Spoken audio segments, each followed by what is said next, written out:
Porque hay, por ejemplo, personas que se han convertido, no muchos, he conocido algunos, solos.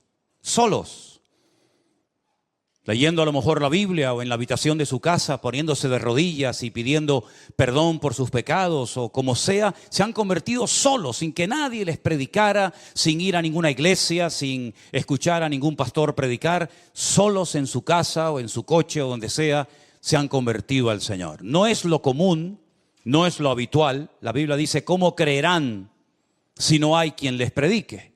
¿Verdad? Pero hay personas que se han convertido solas. No sé si aquí en esta tarde entre nosotros o en casa viéndonos en sus hogares hay alguna persona que puede decir, sí, yo me convertí solo o sola, ¿no? Pero ya digo, no es lo normal.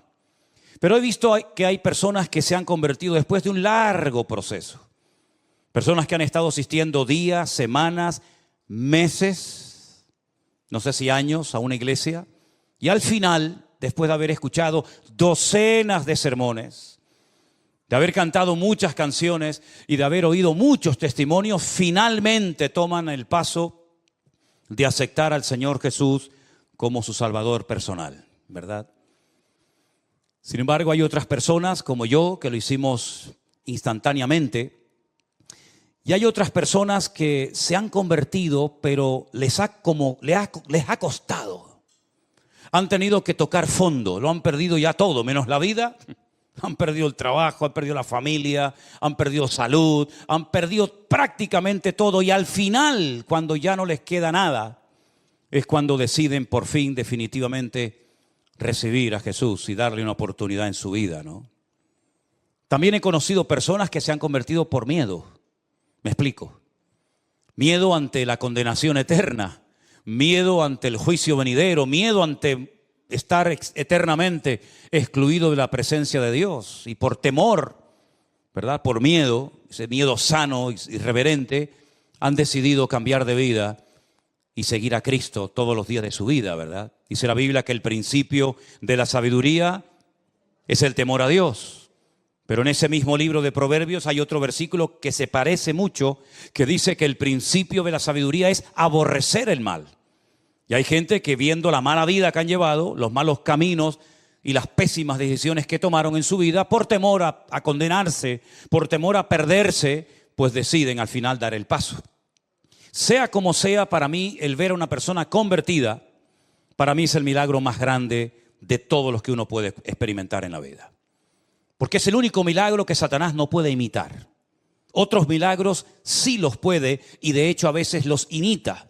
Pero el milagro de la conversión, el transformar una vida, el diablo, ese milagro, no lo puede experimentar. No lo puede hacer que otra persona tenga esa experiencia si realmente no ha aceptado al Señor. Ahora, toda verdadera conversión tiene que tener 3 elementos fundamentales. Yo los voy a mencionar y a continuación se los voy a explicar para que queden bien claros estos conceptos. Toda verdadera conversión tiene que tener justificación, regeneración y adopción. Empecemos por la primera. La justificación es la palabra que se emplea en la Biblia para decir que el pecador ha sido declarado justo, limpio de pecado, como si nunca hubiese pecado, borrón y cuenta nueva. Si prefieres utilizar el término nacer de nuevo, lo puedes hacer. Dice la Biblia en Romanos capítulo 5 que justificados pues por la fe tenemos paz para con Dios por medio de nuestro Señor Jesucristo. Dios no justifica al pecado, lo que justifica es al pecador arrepentido. Ser declarado justo, presentarte delante de Dios sin tener que avergonzarte una vez que le has recibido y aceptado como tu Señor y Salvador personal. Saber que eres libre de toda condenación, como dice la Biblia, de modo que si alguno está en Cristo, nueva criatura es. Las cosas viejas pasaron, he aquí todo es hecho nuevo. Y ahora no hay ninguna condenación, ninguna, hermanos, ninguna, para los que están en Cristo Jesús. Los que no andan conforme a la carne, evidentemente, sino conforme al Espíritu. ¿Saben lo maravilloso es que ser libre de toda condenación y poder orar, poder cantar a Dios, poder honrar al Señor, sabiendo que todos mis pecados han sido perdonados por el amor de Dios? ¿No es maravilloso, hermanos? ¿No es maravilloso? ¿No se merece un fuerte amén el Señor? Y un aplauso también, ¿por qué no? Es una maravilla. Libres, libres, aleluya. Qué maravilloso es la libertad, ¿verdad? Terrible el libertinaje, pero la libertad gloriosa que tenemos ahora en Cristo es realmente un privilegio. Eso es ser justificado, eso es lo que conocemos como la justificación, pero la regeneración es el cambio tanto instantáneo como progresivo que se lleva a cabo en una vida que ha nacido de nuevo. Está claro que nuestros pecados son perdonados instantáneamente, pero nuestra vida no cambia instantáneamente. Entramos en un largo proceso, ¿verdad? Y ahí el Señor comienza a moldearnos, ahí el Señor comienza a tratar con todas y cada una de las áreas de nuestra vida. Comienzan a salir cosas que ni siquiera sabíamos que las teníamos. Es como cuando calientan el oro y entonces comienzan a salir todas las impurezas y las van quitando, ¿verdad? Y eso es lo que ocurre después de haber sido justificados por el Señor.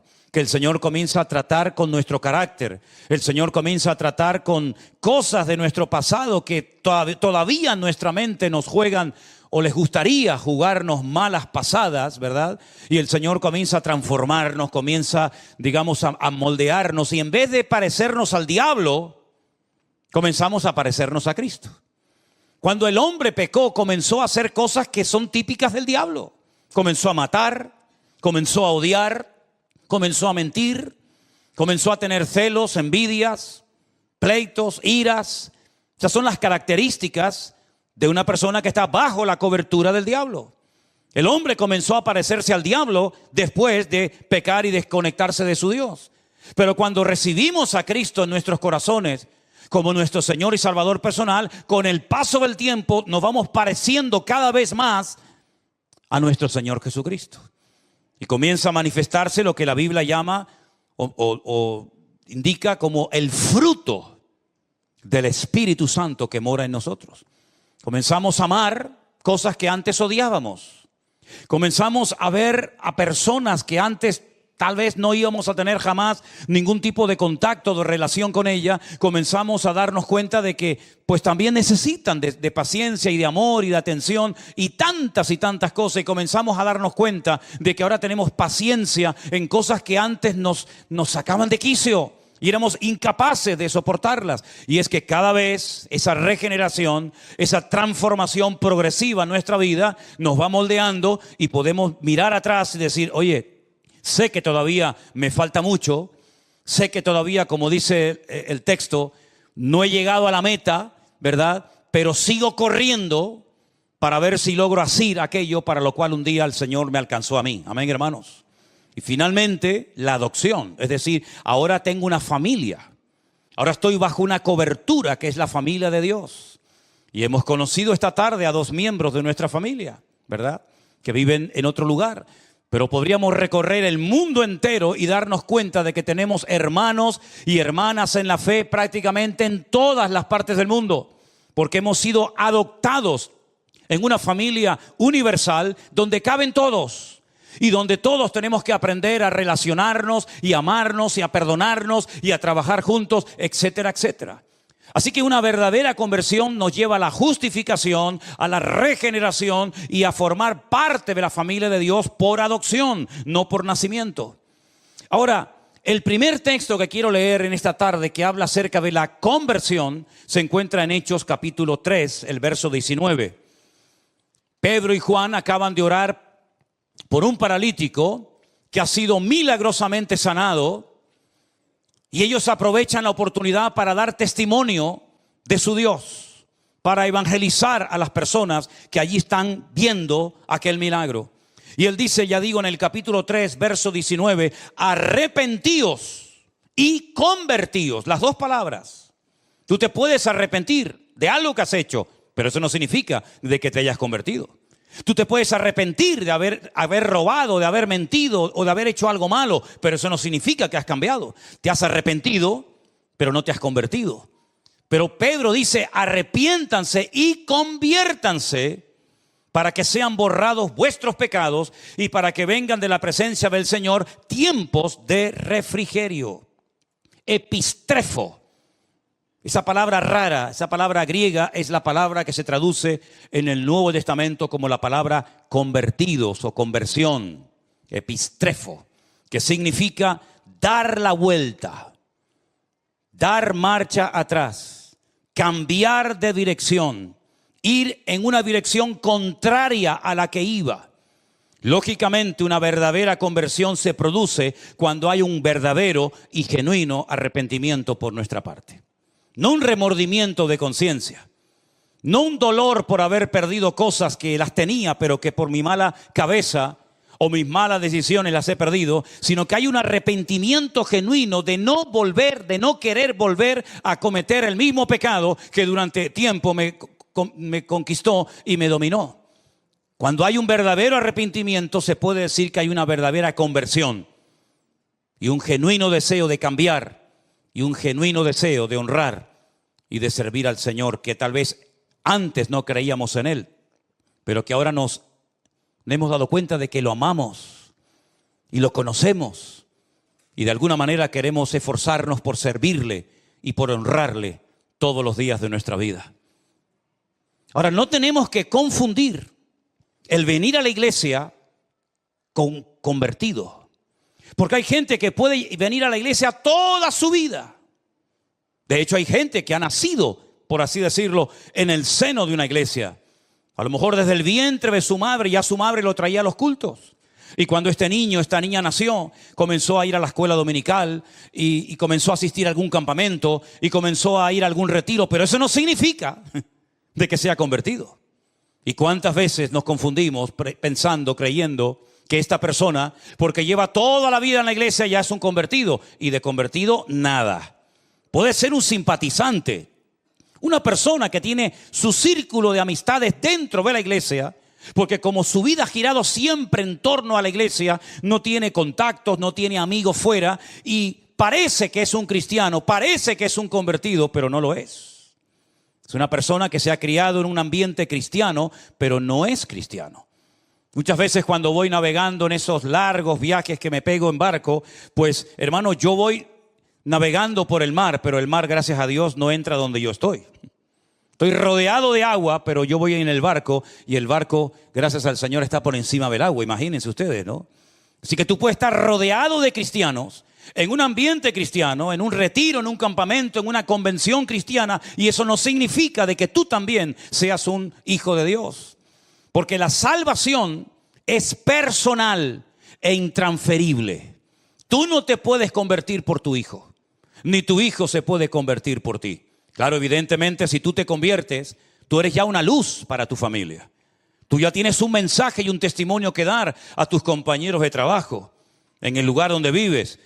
Pero tú no puedes convertirte por un círculo de amistades o por toda una familia, ¿verdad? Y decir, bueno, yo me convertí y eso significa de que ya toda mi familia ya son convertidos. No, repito, la salvación, la conversión es personal y no se puede transferir a otras personas.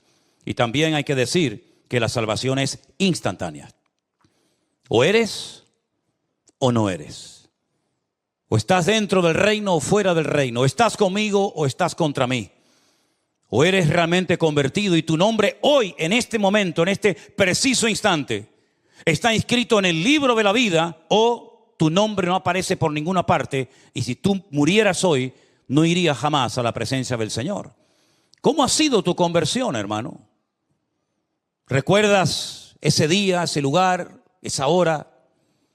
Aquel sitio donde el Señor tocó tu alma y tocó tu corazón. Vamos a leer algunos versículos en esta tarde donde aparece esta palabra epistrefo, que significa convertirse. Vamos a ver las distintas traducciones que le han dado a lo largo del texto bíblico. Por ejemplo, en el Evangelio de Mateo, el capítulo 18, el verso 3, 18 de Mateo, el versículo 3, hay unas palabras muy interesantes del Señor Jesucristo, cuando le dice a las multitudes, de cierto os digo, que si no os volvéis y os hacéis como niños, no entraréis en el reino de los cielos. Es decir, la actitud para poder ser salvo, la actitud para tener una genuina y verdadera conversión es fundamental.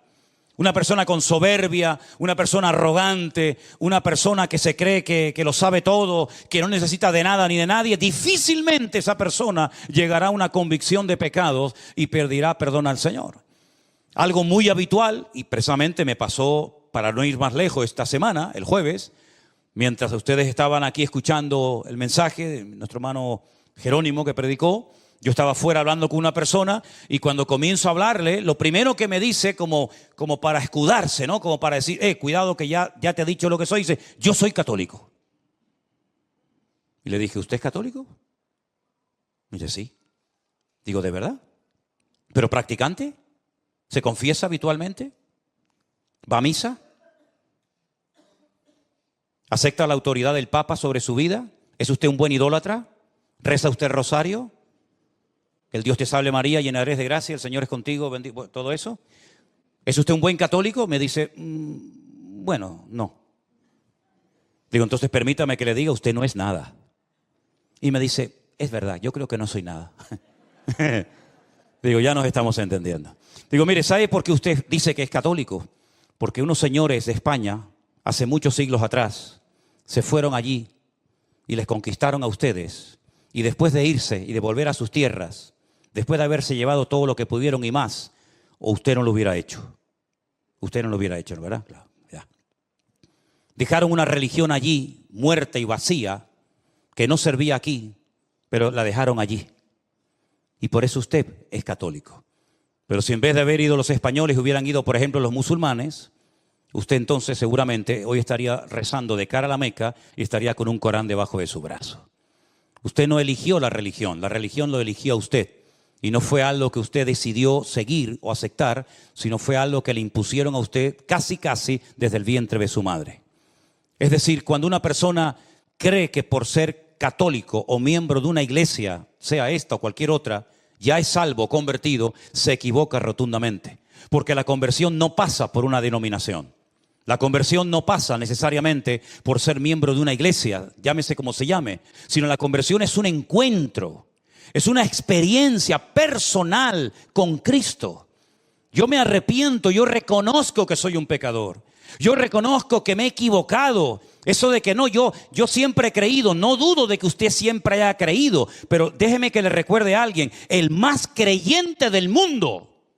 El que nunca ha dudado de la existencia de Dios. El que cree que los 66 libros de la Biblia, desde el Génesis 1:1 hasta la amén de Apocalipsis, es palabra de Dios. El que cree en el Padre, en el Hijo, en el Espíritu Santo. El que cree en el cielo, en el infierno. El que cree en las parábolas, las profecías y las promesas. El que nunca jamás ha dudado de la existencia de Dios es nada más y nada menos que un caballero llamado Satanás, el diablo. Porque Satanás no es un ateo. Porque la Biblia dice que para ser ateo hay que ser necio. Eso lo dice la Biblia. Y Satanás de necio no tiene nada. Satanás es acabado en hermosura, el sello de la perfección y lleno de sabiduría. Dice la Biblia que Dios así lo creó. Y díganme ustedes si Satanás va a pasar la eternidad en la presencia del Señor junto con su amada iglesia. ¿Usted cree en eso? Pero si es un creyente. Si jamás ha dudado de la existencia de Dios. Es que creer sí es importante, pero no es suficiente. No hay ningún mérito en decir yo creo en Dios. Yo he creído toda mi vida y ¿quiere que ahora le toquemos una música especial y le hagamos una fiesta por haber creído en Dios? No hay ningún mérito en haber creído en Dios. El mérito no está simplemente en creer.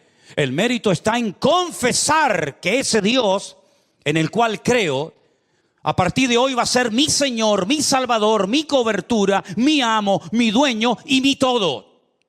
Y yo le rindo a Él mi vida y entonces es cuando comienzo a experimentar el gozo de la salvación, porque uno no nace salvo y luego con el paso del tiempo se condena, sino que uno nace condenado y hay un momento puntual en la vida en el que tú te conviertes y experimentas el nuevo nacimiento. Y de nada sirven las teorías. Un hombre principal entre los judíos que se sabía muchos libros de memoria de la Biblia, más que cualquiera de nosotros, le dijo al Señor: Señor, sabemos que has venido como maestro, porque nadie puede hacer las señales que tú haces si no está Dios con él. El Señor se le queda mirando y le dice: mira, Nicodemo, escúchame una cosa. si tú no naces de nuevo, tú no puedes ni ver ni entrar en el reino de los cielos. Ni ver ni entrar. Me llama mucho la atención esos dos verbos. Porque podía haber dicho, podrás ver el reino, podrás ver la gloria, pero no entrarás en ella. ¿Por qué le dijo ni ver ni entrar? Porque ellos casi reverenciaban al que llaman Moshe Rabenu. Moisés es nuestro maestro. Y se dirigen a él con un respeto tremendo, ¿verdad? Y ellos saben perfectamente que Moisés no entró en la tierra prometida, pero vio la tierra prometida. La vio desde la frontera de lo que llamaríamos hoy en día Jordania. El Señor le dijo, no vas a entrar, te lo he dicho, pero te voy a permitir ver la hermosura de la tierra prometida. Y dice que milagrosamente le permitió ver toda la tierra de Canaán, toda la tierra que fluye leche y miel, pero no entró en ella. Pero en el caso tuyo, Nicodemo, toda la Torá que te sabes de memoria, todos los 613 mandamientos que has aprendido de memoria desde tu más tierna infancia, toda tu circuncisión y todo lo que te sabes de memoria no te va a servir ni siquiera para ver el reino si no naces de nuevo. Así que tienes que nacer de nuevo para poder ver, para poder entrar y para poder disfrutar de ese reino. Y lo dejó planchado porque no entendía nada. Y le dice, pero esto es imposible.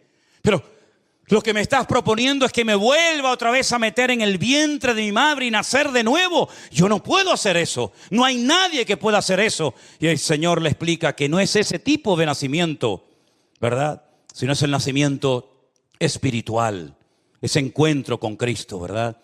Y como he dicho en varias ocasiones, si tú has nacido una vez, vas a morir 2 veces.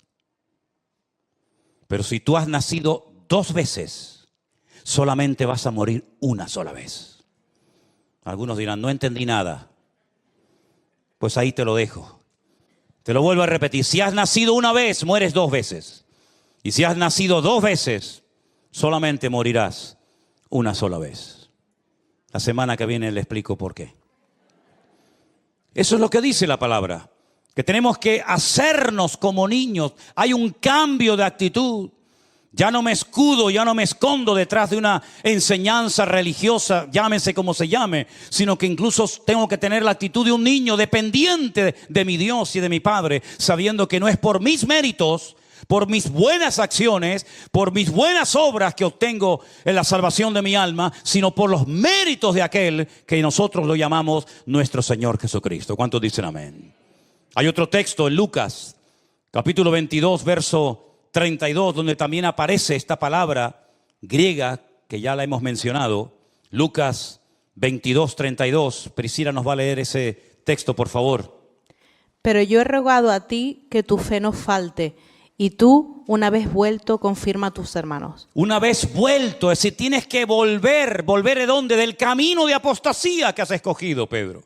Tú te has desconectado de mí, tú has renegado de mí y de mi nombre. Tú has dicho públicamente, no lo conozco, no sé quién es ese hombre. Tienes que volverte, tienes que ir al epistrefo, tienes que volver atrás y volverte a quién, a Dios, para que Él te vuelva a perdonar, para que Él te vuelva a restaurar y poner en primera línea donde estuviste, pero que saliste porque me negaste públicamente, y todos lo sabemos, ¿verdad?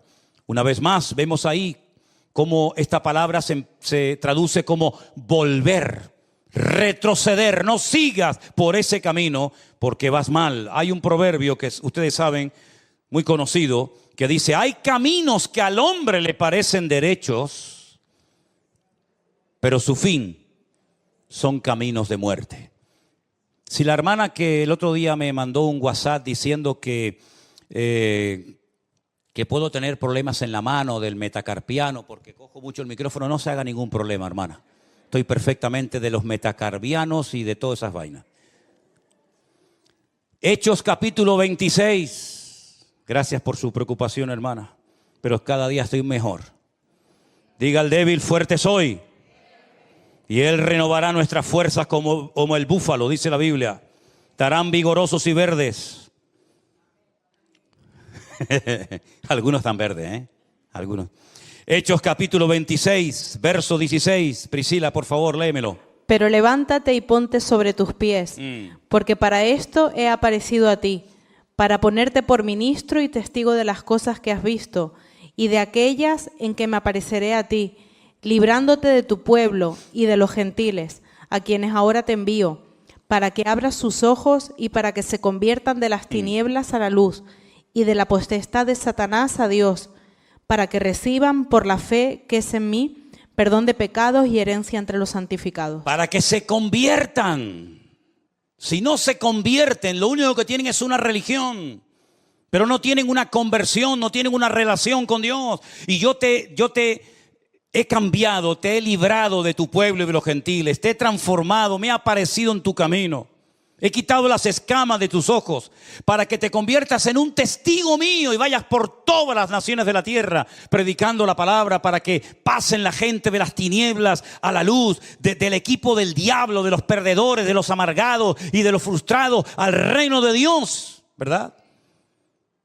Y para que se conviertan y convirtiéndose puedan conocerme y puedan tener el gozo de la salvación y puedan heredar la vida eterna, porque cuando una persona se convierte en coheredero con Cristo, ¿verdad?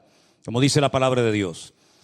Hay un versículo más muy interesante que va dirigido a esos hermanos que tal vez un día se congregaron, que tal vez un día incluso estuvieron sirviendo al Señor de alguna manera, pero que por el motivo que sea, se apartaron de los caminos del Señor. ¿Y qué hacemos con esta gente?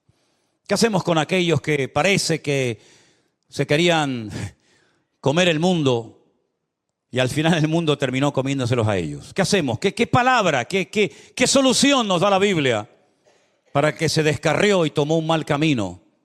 Bueno, Santiago nos dice en el capítulo 5, el verso 19 y 20, estas palabras tan interesantes que tenemos que tener en cuenta en nuestra vida.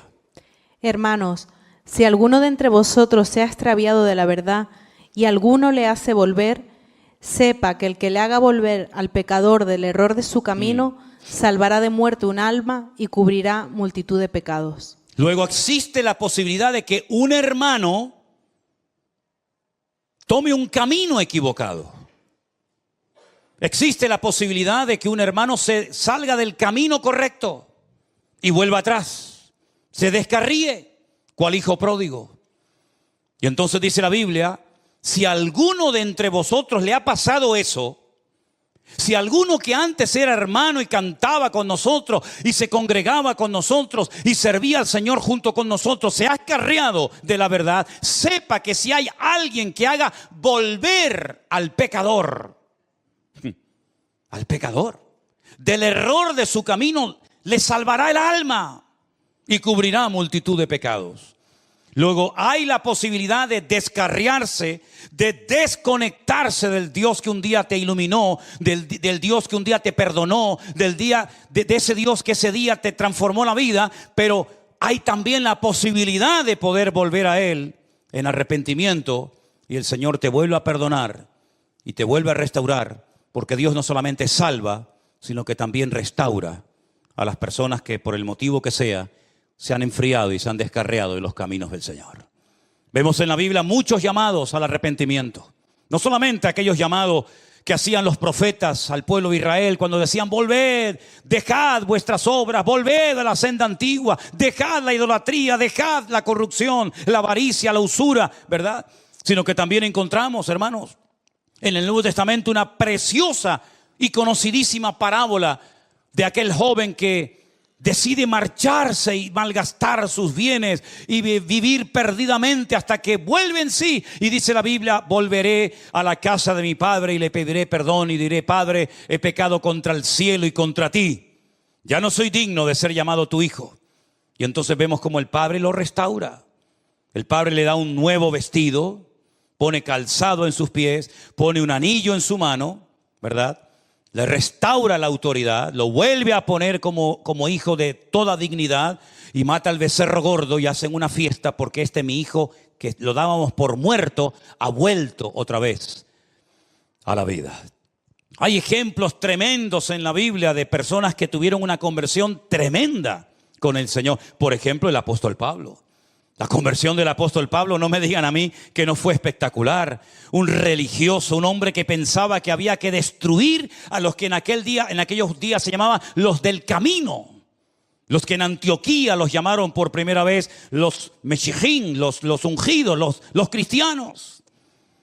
Y como él estuvo como testigo en la muerte de Esteban y vio cómo lo mataban a pedrada. Y él estaba allí y no dijo, alto, ¿qué vais a hacer? ¿Cómo vais a matar a este hombre? Sino que él estaba allí y le dice, no se preocupen, tiren las piedras, yo les cuido aquí las sandalias, la ropa y después las pueden venir a buscar. Y allí estaba frío como una piedra, ¿verdad? Como un témpano de hielo inmutable. Él estaba allí ese día, hermanos. Y él llevó presos a la gente y él iba a ir al extranjero, a Damasco, capital de Siria, para llevar gente a Jerusalén. Fíjense el camino tan largo que iba a hacer, porque él pensaba en su ignorancia que ese era su deber, esa era su obligación, impedir que aquella secta rara y extraña se expandiera por todas las naciones de la tierra. Pero si me permiten la expresión, le salió el tiro por la culata. Porque dice que camino hacia Damasco, cae postrado en tierra, pierde la vista, queda ciego completamente y oye una voz en hebreo que le dice, Saulo, Saulo, ¿por qué me persigues? Se habrá quedado temblando de pies a cabeza diciendo, ¿quién eres? ¿Quién me está hablando? Y cuando oyó la respuesta fue algo tremendo. Yo soy Jesús, a quien tú estás persiguiendo. ¿Qué quieres que haga, Señor? Entra en la ciudad y se te dirá lo que debes de hacer. A los pocos días apareció por allí un tal Ananías, que no tiene nada que ver con aquel Ananías que murió en la iglesia primitiva, esposo de Zafira. Y dice que tenía miedo de ir a orar por él, porque decía, Señor, hemos oído lo que este hombre ha hecho. Cómo le ha hecho daño a tus santos. Cómo tiene poder y tiene cartas que le autorizan a llevarnos presos a Jerusalén si quisiera. Y el Señor le dice, vete porque yo lo he levantado, va a ser un instrumento y yo le voy a mostrar en él cuánto le es necesario padecer por mi nombre. Y llega y le pone las manos encima, recobra la vista, dice que se le caen como escamas de los ojos y allí se bautiza. Aquel ritual que los judíos hacían habitualmente, ¿verdad? Para purificarse, pero ahora haciéndolo de corazón, ¿verdad? Y dice que al momento, prácticamente a los pocos días, se convirtió en un atrevido, en un valiente predicador, de tal manera que decían, pero este no es el que nos mataba el otro día, este no es el que venía a perseguirnos, pero ¿qué le ha pasado? Y dice que los hermanos tenían miedo de juntarse con él. Claro, ¿cómo no van a tener miedo? Pero sin embargo, un hermano llamado Esteban dijo, ven Pablo, ven, yo te voy a presentar a los hermanos. Hermanos, no tengan miedo. Les presento aquí a nuestro hermano Saulo de Tarso, que a partir de ahora se va a cambiar el nombre, se va a llamar Pinjas o Pablo. Y él es un hermano nuestro en la fe. Y cómo emprenden viajes misioneros y al final el mismo Bernabé se pone bajo la cobertura de Pablo, porque sabe que Pablo es un hombre que Dios le ha dado una gracia especial para extender el evangelio a otras naciones. Y como después de años, Pedro, incluso hablando de Pablo, dice, hermanos, nuestro hermano Pablo, al cual el Señor le ha dado una inmensa, una enorme sabiduría y que escribe cosas profundas y difíciles de entender, las cuales los indoctos tuercen para su perdición. Como reconoce, ¿verdad?, la autoridad, la sabiduría, la unción especial que Dios había depositado en la vida de Pablo. Una conversión genuina. Pablo nunca más volvió a ser esa persona llena de odio, de amargura, de resentimiento, sino que lean la lista de lo que padeció. Apedreado, azotado, torturado y tantas cosas. Una conversión genuina. Amén, hermanos. No me digan a mí que la conversión no es el milagro más grande de todos los que podemos observar a lo largo de nuestra vida. ¿Y qué me dicen ustedes de aquel etíope, aquel hombre de color que venía sentado en su carro después de haber estado en Jerusalén y había comprado seguramente por una fortuna un pergamino, un lienzo del profeta Isaías, que no sé ni cómo podía leerlo porque estaba en un idioma que él no dominaba, pero se ve que lo leía, pero no entendía nada? Hasta que Felipe, aquel que había sido diácono en la iglesia primitiva, se le acerca al carro y le dice: ¿tú entiendes lo que estás leyendo? Y el etíope con toda sinceridad le dice: no entiendo nada. Como cordero fue llevado al matadero. ¿Pero quién fue llevado al matadero? El que está escribiendo está hablando de otra persona. No entiendo nada. Y entonces Felipe se sube en el carro con aquel etíope eunuco, miembro de la reina Candace, y comienza a hablarle y llegan a un lugar, a un oasis en el desierto donde ve agua, y Felipe se para y el etíope le dice: yo quiero ser bautizado. ¿Hay algún impedimento? ¿Hay algo que impida que yo sea bautizado? ¿Será mi color de piel? ¿Será que no soy judío? Y Felipe le dice: no hay ningún impedimento, hijo. ¿Tú crees en Jesucristo con todo tu corazón? Dice: sí creo. Dice: pues vamos a bautizarte. Una conversión genuina. Después dice la historia que fue a Etiopía, le habló a la reina Candace, y hasta el día de hoy hay una comunidad tremenda de cristianos en Etiopía, y algunos dicen que él fue el evangelista, el instrumento que el Señor utilizó para alcanzar aquella nación, ¿verdad? ¿Y qué me dicen a mí del carcelero, hermanos?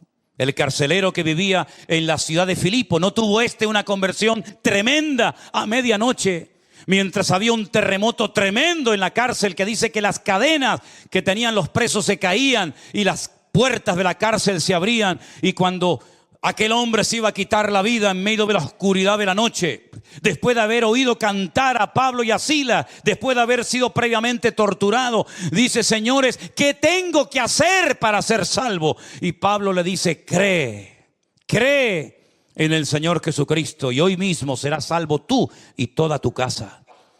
Y él fue capaz de transmitir esa conversión, ese cambio genuino, dejando su idolatría, su paganismo, y llevando a toda su familia esa misma noche en una cárcel. Miren qué culto tan interesante. El sermón: cree en el Señor Jesucristo y serás salvo tú y tu casa. Congregación, cárcel de Filipo, predicador, Pablo y Silas. Resultado: bautizados toda una familia. Un culto espectacular, Y se convirtió aquella noche. Un hombre que había recibido el mandato de custodiar en el calabozo más profundo y más oscuro de aquella mazmorra. Esa misma noche el carcelero se convierte y se bautiza junto con toda su familia. ¿Te das cuenta cómo es importante la conversión y no solamente el creer en Dios? ¿Te das cuenta?